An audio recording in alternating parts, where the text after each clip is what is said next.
Okay जी, number fourth difference between the mixture and compound is that the components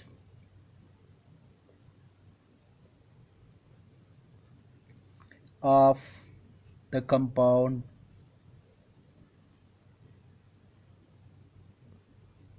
have always fixed ratio by mass, जबकि mixture में ये नहीं होता. The components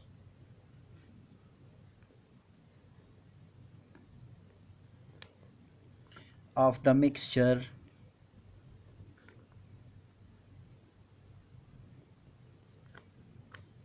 do not have fixed ratio.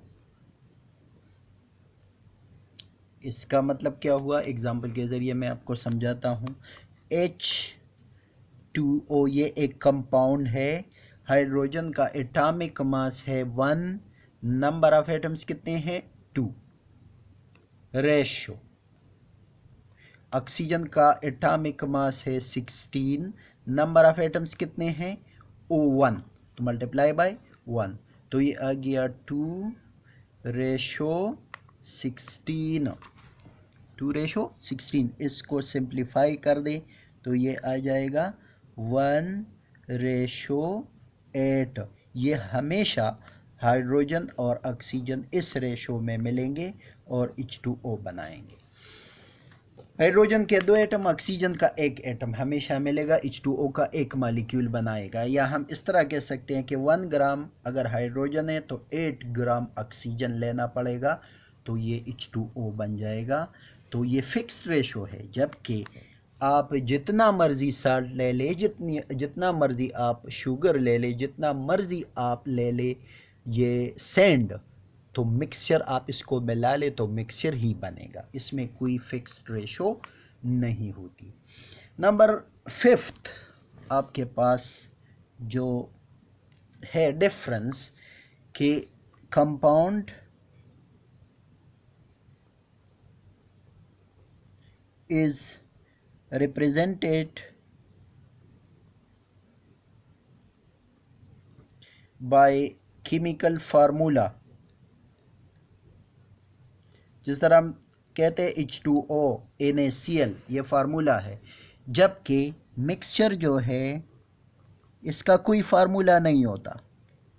Mixture does not have formula, इसका कोई formula नहीं होता. अच्छा जी, एक और इम्पोर्टेंट इसका डिफरेंस जो है नंबर 6, वो ये है कि compound always have sharp melting point. Compound has sharp melting point.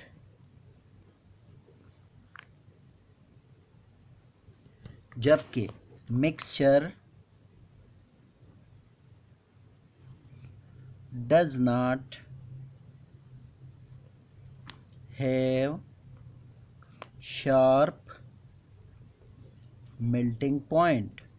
इसका क्या मतलब हो गया, इसका मतलब ये हो गया कि अगर आप सपोज़ आइस ले लें, ये आइस के मॉलिक्यूल हैं, तो हर एक मॉलिक्यूल का अपना एक फार्मूला है और वो क्या है H2O. ये सॉलिड फॉर्म में है. आप अगर इसको हीट देंगे तो थोड़ी देर के बाद ये मॉलिक्यूल्स एक दूसरे से दूर चले जाएंगे और ये मेल्ट हो जाएगा. जिस टेम्परेचर पर ये आइस मेल्ट होगा इसको हम कहते हैं मेल्टिंग पॉइंट. तो ये देखो, ये अब करीब करीब हैं ये वाटर के मॉलिक्यूल, हर मॉलिक्यूल जो है ये क्या है H2O है.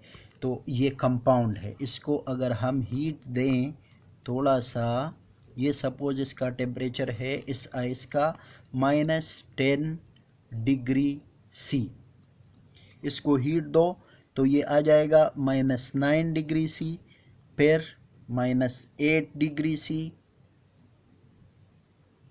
और होते होते ये जब 0 डिग्री सी पर पहुंच जाएगा तो ये आइस के मॉलिक्यूल जो है ये एक दूसरे से दूर चले जाएंगे, ये मेल्ट हो जाएगा और ये वाटर बन जाएगा।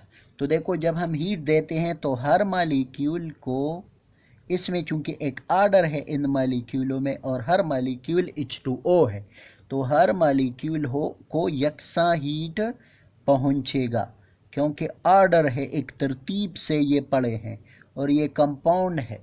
तो 0 डिग्री सी पर जब ये पहुंचेगा तो ये सारा मेल्ट हो जाएगा, उस वक़्त ये 0 डिग्री सी पर टेम्परेचर फिक्स हो जाएगा। तो जब ये मेल्ट हो जाएगा उसके बाद 0 के बाद 1 डिग्री सी, 2 डिग्री सी पर टेम्परेचर बढ़ना शुरू हो जाएगा। तो इसका मतलब क्या हो गया कि ये शार्प मेल्टिंग पॉइंट का मतलब क्या है कि एक ही टेम्परेचर पर ये मेल्ट हो जाएगा, जबकि मिक्सचर में ऐसे नहीं होता। मिक्सचर में आप देखें, अगर आप ले लें साल्ट प्लस सैंड, तो इसको आप हीट दें तो साल्ट जो है ये जल्दी मेल्ट हो जाएगा, जबकि सैंड जो है ये जल्दी मेल्ट नहीं होगा। तो ये एक टेम्परेचर पर ये दोनों मेल्ट नहीं हो सकते क्योंकि ये मिक्सचर है और हर एक की प्रॉपर्टीज़, हर कंपोनेंट की प्रॉपर्टीज़ मिक्सचर में मौजूद होती है। तो साल्ट एक टेम्परेचर पर मेल्ट होगा और सैंड दूसरे टेम्परेचर पर मेल्ट हो जाएगा। तो ये इसका शार्प मेल्टिंग पॉइंट नहीं होता, बल्कि ये रेंज ऑफ टेम्परेचर पर मेल्ट होता है। एक कंपोनेंट एक पर दूसरे पर मेल्ट हो जाता है। तो that's all for today. Thank you.